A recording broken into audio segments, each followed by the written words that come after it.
The leasing agreement was made possible after 4 local companies and the Newcastle University agreed to become guarantors for the 2-year venture.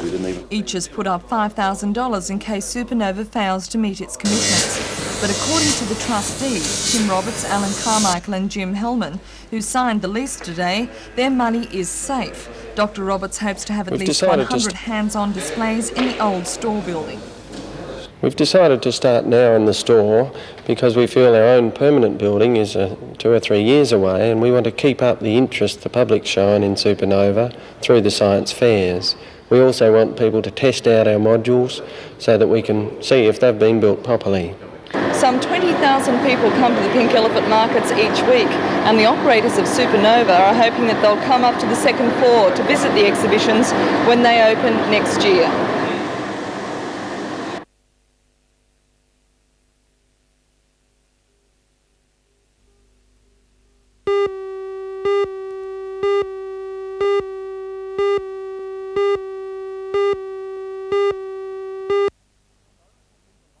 So it'll be the ladies alongside the men doing battle in their respective division of the richest ever surfing contest. I suggested to one of the organisers, Peter Brown, that the ladies will be a real drawcard, as the Aussie girls currently lead the world. Our ladies do indeed lead the world, John, and the combination of both men and women in this BHP Steel International will provide a spectacle of surfing that Newcastle has never seen the like.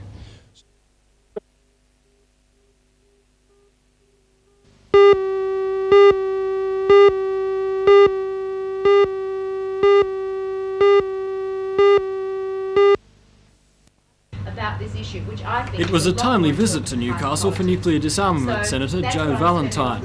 Only this week the peace movement came under fire in Parliament, accused of distracting Australian youth from work. Senator Valentine's visit today was also aimed at young Australians.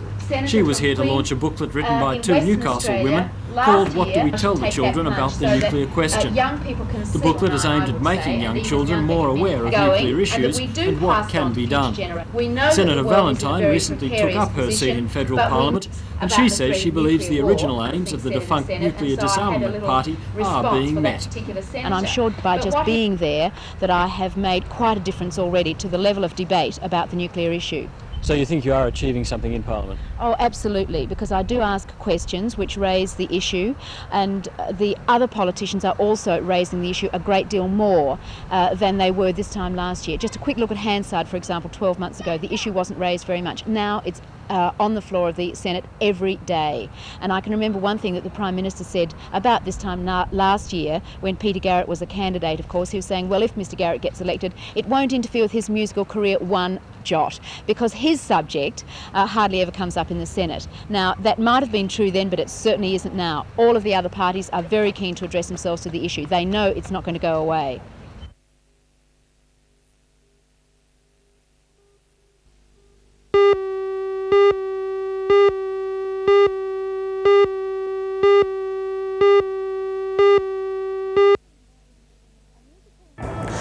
A musical involving more than 100 students from schools throughout the Hunter region will give its opening performance at City Hall tomorrow. I'm Melinda Smith reporting for NBN News, and today we caught up with the final dress rehearsal of the well-loved fairy tale The Happy Prince. For more details and a sneak preview at a look behind the scenes, be watching NBN tonight at 6 o'clock.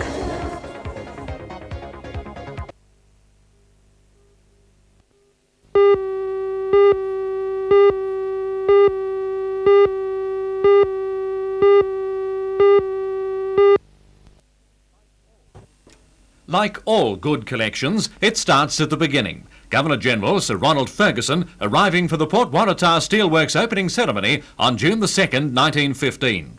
Interestingly, the picture also illustrates the type of equipment used to produce such photographs in the early days.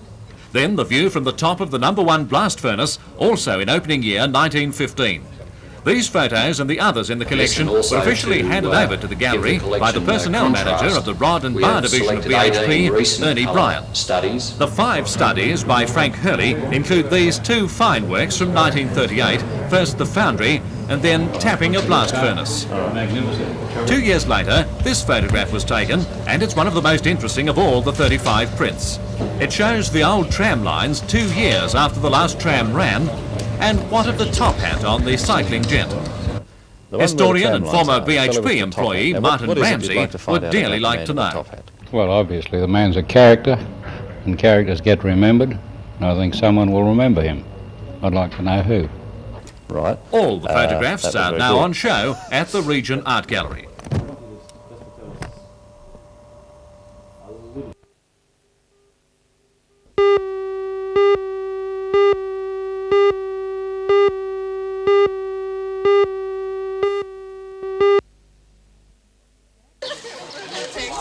Exam time for anyone means an intense build-up of anxieties and pressures.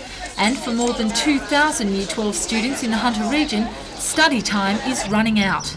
Students in their final year are now spending their student vacation period, or STUVAC as it's known, learning last-minute quotes or cramming in final study sessions.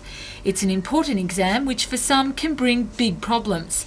Steve Paul is a school counsellor and says that the insecurities and anxieties felt are normal, healthy responses.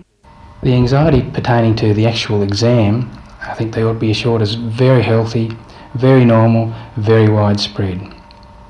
There's no doubt that providing, again, they have a basic mastery of their subject matter and providing they're a little bit businesslike in their examination technique, by the time they get to the examination and browse through the paper and actually attempt the questions, it'll only be a very short period before that anxiety is gone and they'll be immersed in the task of doing a particular number of questions in a particular set time. Maths teacher Ray Johnson from Maitland Boys High believes that the HSC is an important exam, but says things must be kept in perspective. I do believe we do exaggerate it slightly. I know it is one exam that is being used to test their performance of approximately 13 years of work, but there is nothing to stop a student from coming back and doing the higher school certificate again if he or she wishes to do so. Some students probably haven't done as much study as they should have and are now panicking. What advice can you offer them? Well, I don't think they necessarily should be at the panic stages, but if they are, what would I be doing? I'd be trying to put in some time, perhaps 6 hours a day, to come up to improve their chances of performance. I don't think it's ever too late. Whether they'd be trying to do a great pile of new work, I wouldn't advise them to be doing that. I'd be going over, spending approximately 6 hours a day, trying to get some material that they could make use of going into that higher school certificate.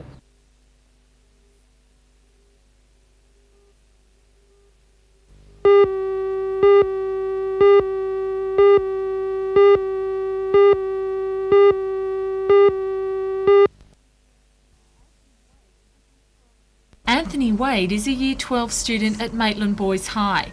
He describes himself as an average student, sitting down for 3 to 4 hours of study a night during the school year.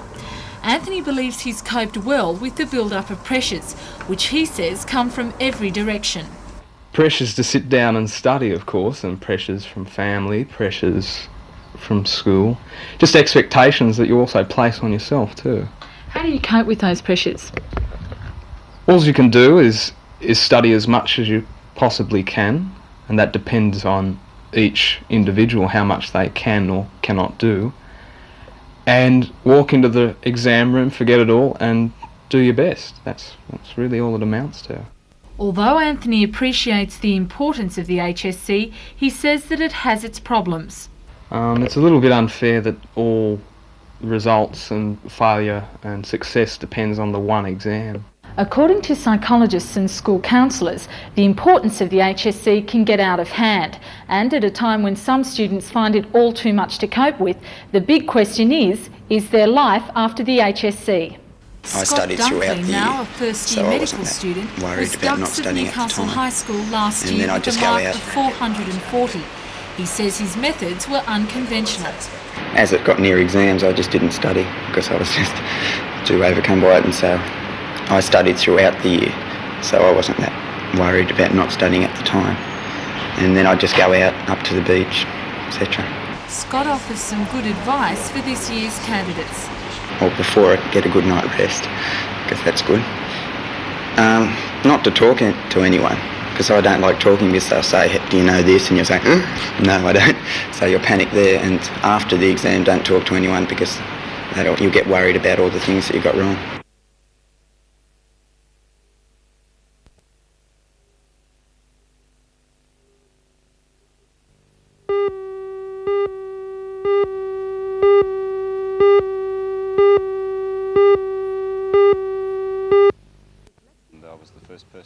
Dyslexia is the inability to correctly perceive images, and this affects reading and writing skills in both children and adults. Therapist Trevor Savage uses a method he calls educational kinesiology to treat dyslexia. It involves a course of specialised exercises based upon what Mr Savage says is the cause of dyslexia.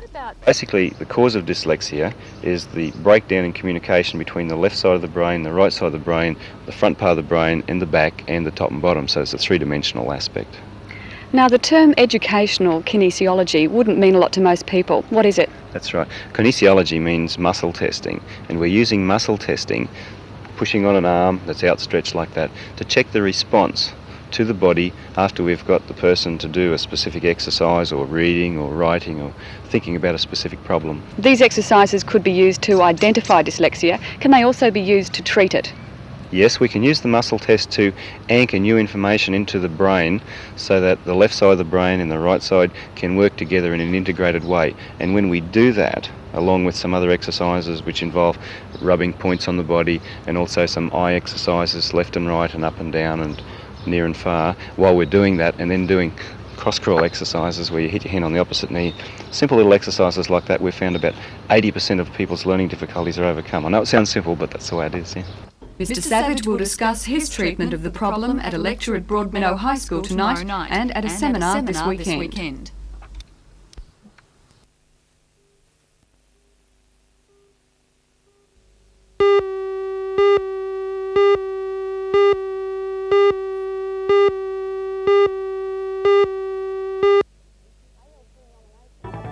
ALP nominations for the position of Lord Mayor of Newcastle closed today. There were 2 nominations from Newcastle solicitor Graham Mullane and surveyor John McNaughton. I'm Helen Hughes. I'll have a full report on both candidates in NBN's Hour of News tonight at 6.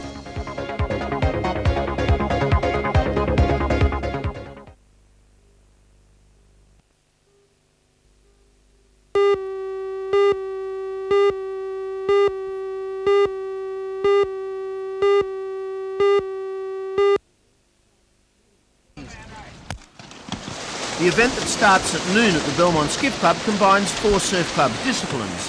Firstly, swimming, and there's 1.5 kilometres of that to the Belmont Yacht Club. 4 kilometres of running from that point to the surf clubhouse on Blacksmiths Beach. Then back to the water for a ski paddle.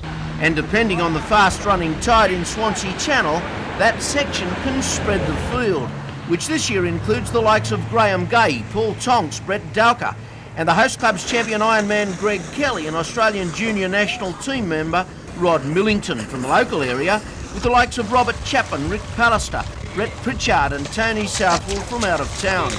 The surfboard comes out next with 2 kilometres of paddling to the open sea. The winner will greet a beach full of up-and-comers as the New South Wales Junior Regional Surf Carnival will be in progress.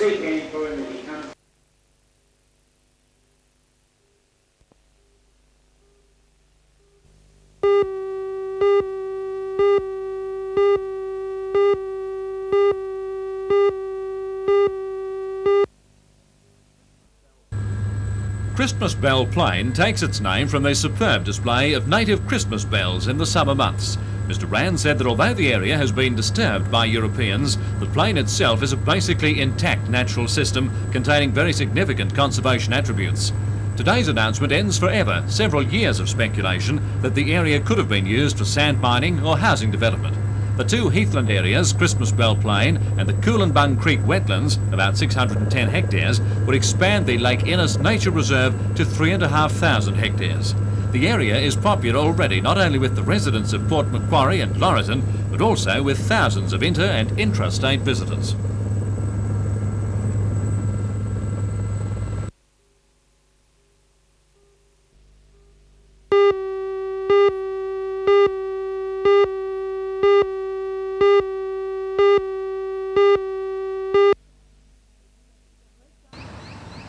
Greg Gardner and Gary Bruniges have sailed together with the Toronto Royal Yacht Club for the past 3 years.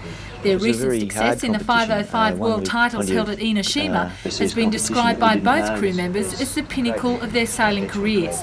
For as Greg Gardner explains, they are up against some tough competition. It was a very hard competition, one with plenty of good overseas boats there.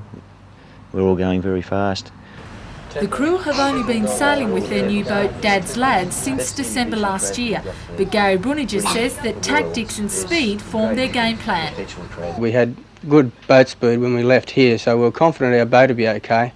We didn't want to make any mistakes, and so we decided, with the conditions, they were a very shifty breeze coming from the land most of the time, and we thought that if we couldn't work the wind out too well, we'd just sail the centre of the course and hope that our boat speed would carry us through, and most of the time it did. As well as the world titles, the crew took out the Pacific Championships, and although no plans have been made, the challenge to defend their newly acquired title next year in France will be something to think about. All the other clubs have only got sort of local national classes and things, you know. Right.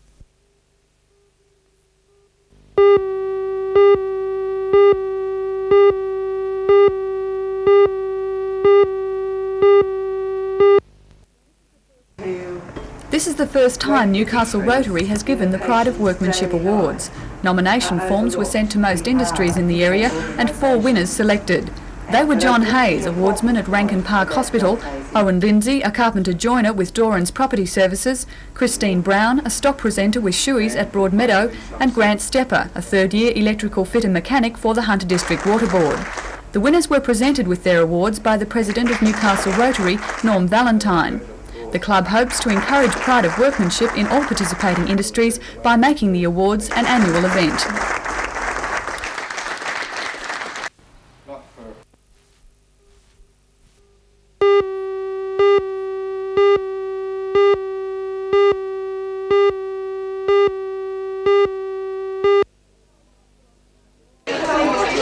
Year 12 students from Merewether High School emerged from the first exam of many, relieved and ready to face the next onslaught. For most students, the HSC will end in 3 weeks' time. For others who have taken subjects such as 3-unit Spanish, they'll have to wait until the end of next month before their ordeal is over. English was the subject examined this morning, and most candidates were happy with the paper. It was easier than I thought it'd be. It wasn't as bad, and I had prepared enough, I think. I'm not sure. You can never tell with English. It's really...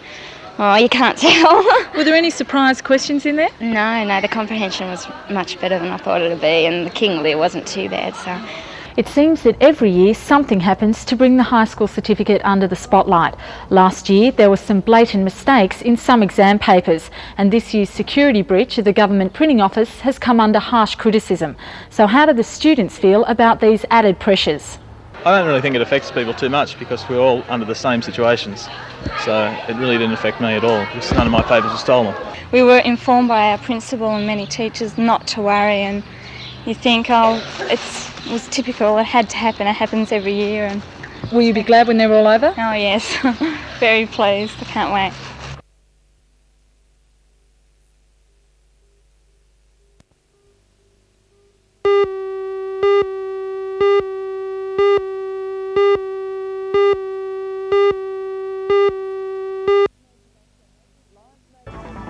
Lives may be lost on Lake Macquarie City Council patrolled beaches this summer, according to surf clubs, because of a cost-cutting exercise. The council has decided to leave the responsibility of patrolling the beaches to the surf clubs, who say they simply don't have the numbers to do the job properly.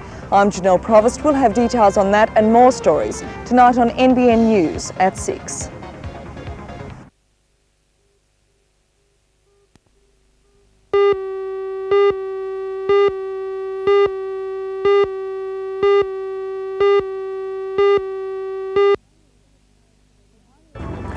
Behind me, tennis players from around the world are warming up for the satellite circuit now on in Newcastle.